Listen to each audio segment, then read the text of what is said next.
What's up, YouTube? Got my 3rd gen Cummins megacab. Wanted to show you a brand new 5th gen interior swap.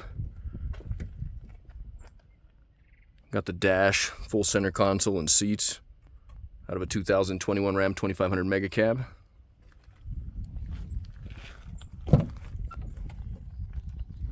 The megacab seats do bolt in factory to the 3rd gen megacab frame down on the floor. There's no modification needed to put these in unless you're going to wire them up. These ones all do work, they just haven't had the time to wire them in yet.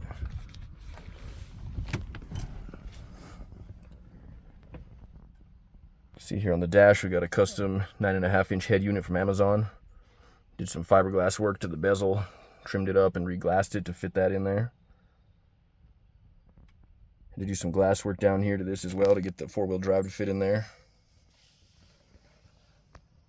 As well as the headlight switch to get that sitting flush. As for the instrument cluster, you're going to have to go into the back side of the dash and trim out a bunch of it to get that to fit. You're also going to have to take off the face of the bezel, or the face of the instrument cluster, trim it, and put in a new Lexan shield on there. Little face plate to get it covered.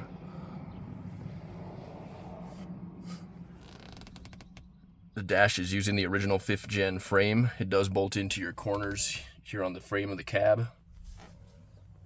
On both sides, the mounting points bolt up to factory, as well as your little tabs up here.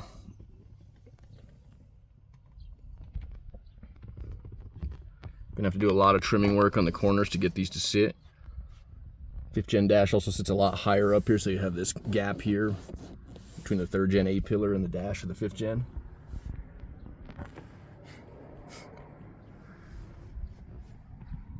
For the HVAC ducts, you use the 5th gen ducts. Using the original 3rd gen HVAC box, you're gonna have to get creative with your duct work here to get these all to line up to the 3rd gen HVAC box. There's probably about a foot gap between the top of this and the bottom of this, so we had to make some custom fiberglass ducts to fit in there to get them all to work as they should. You're also gonna have to do a lot of trimming to your shifter here. This doesn't fit in as well. When you put it in, the 3rd gen column is a lot shorter than the 5th gen, so you're gonna bump up it against this bezel and also against this here. So I had to go in here, actually cut out the shifter, extend it by about 2 inches, and then weld it back in so that it would clear. You're also going to lose a lot of this cover here as well. You're going to have to do a lot of trimming here to get this so that this doesn't rub.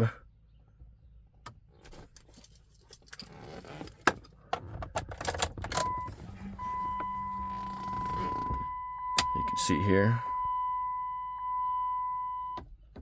full mobility on it. Still got to make a boot for it.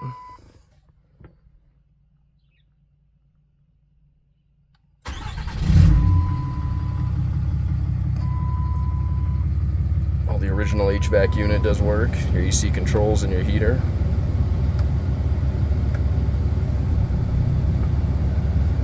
Got air out of all the vents.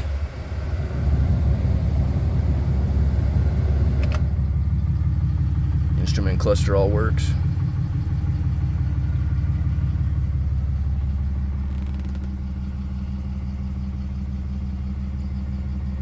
The seats are a massive improvement to the 3rd gen.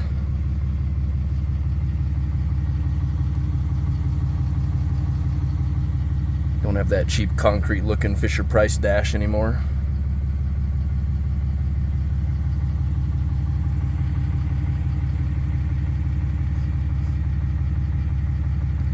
You'll notice with the 5th gen seats, we still have your seatbelt sign there.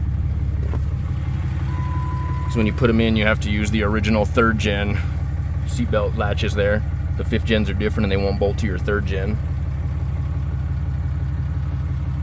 Same goes for the back. Those don't work anymore. I'm gonna have to swap out the original 3rd gen seat belts over there for some 5th gen ones to get those to work.